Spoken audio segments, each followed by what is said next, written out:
کیا آپ نے کبھی کسی ایسے رشتے کو چھوڑا ہے جس میں آپ کی عزت نہیں تھی؟ کیا آپ کبھی کسی ایسے ماحول سے نکلے ہیں جو آپ کے اندر کے سکون کو کھا رہا تھا؟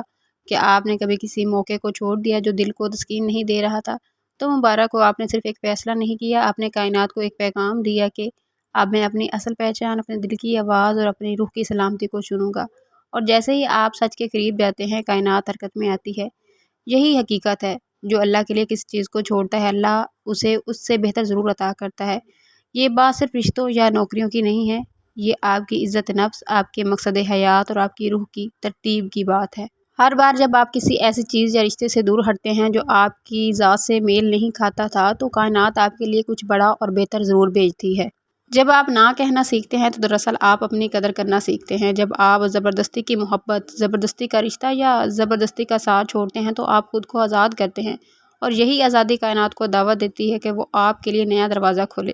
اگر آپ اللہ تعالیٰ کے لیے کچھ چھوڑتے ہیں، اگر آپ اللہ تعالیٰ کے لیے کسی حرام رشتے سے نکل آتے ہیں، تو اللہ تعالیٰ اس کے بدلے میں آپ کو بہترین سے ضرور نوازتا ہے۔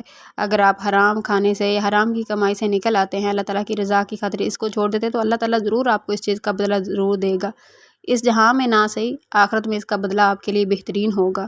یا وہ انسان جو رشتوں کو بچانے کے لیے حق اور سچ کو دبا لیتا ہے، تو وہ حق اور سچ کو دبانے کے ساتھ ساتھ اللہ تعالیٰ کی رضا کا راستہ جو ہوتا ہے اس کو بھی بند کر دیتا ہے۔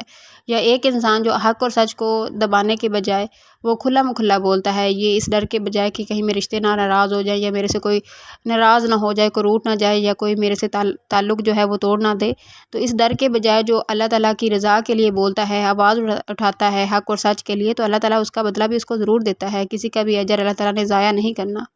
بعض اوقات ہم لوگوں کے ساتھ اس لیے جڑے رہتے ہیں کہ وہ ہمیں پسند ہوتے ہیں، یا کوئی ایسا راستہ یا کوئی ایسی چیز یا کوئی ایسی جاب جس کے ساتھ ہم جڑے رہتے ہیں وہ ہمارے لیے ٹھیک نہیں ہوتی، ہم اس کے ساتھ جڑ کے اپنی آخرت خراب کر رہے ہوتے ہیں۔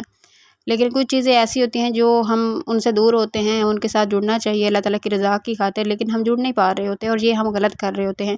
جب ہم غلط چیزوں کو یا غلط راستوں کو چھوڑتے ہیں اور ہم کسی ایسی راہ کی طرف جاتے ہیں جو صحیح ہوتی ہے اور اللہ تعالیٰ کی رضا والی بھی ہوتی ہے، تو اس کے لیے اللہ تعالیٰ ہمیں ضرور نوازے گا۔ اللہ تعالیٰ قرآن پاک میں فرماتا ہے کہ اور ممکن ہے کہ تم کسی چیز کو ناپسند کرو اور وہ تمہارے لیے بہتر ہو۔ بعض اوقات ہم اپنی خواہشات کے غلام بن جاتے ہیں اور ہم چاہتے ہیں کہ ہمیں صرف وہی ملے جس کی ہم طلب کر رہے ہیں، اللہ تعالیٰ ہمیں صرف اسی چیز سے نوازے۔ لیکن جب ہم اس چیز سے نکل آتے ہیں، اپنے سوچ کے زاویے ٹھیک کر لیتے ہیں، اور جب ہمارے ذہن میں یہ بات آ جاتی ہے کہ ہم اللہ تعالیٰ کی رضا کے ساتھ خود کو جوڑیں گے، ہم اپنے آپ کی قدر کو بھی پہچانیں گے، تو وہ ہمیں اللہ تعالیٰ وہ دیتا ہے جو ہمارے حق میں بہتر ہوتا ہے۔ تو یاد رکھیے کہ کبھی کبھی چھوڑ دینا ہار نہیں ہوتا، کبھی کبھی رخصت ہونا دراصل نیا آغاز ہوتا ہے، اور جو چیز آپ کے دل کو سکون نہ دے وہ کبھی بھی آپ کی تقدیر نہیں ہو سکتی۔ خود سے وفادار رہیے، اپنے اعلیٰ نفس کے قریب رہیے، اور یقین رکھیے کہ کائنات آپ کو خالی ہاتھ کبھی نہیں چھوڑتی۔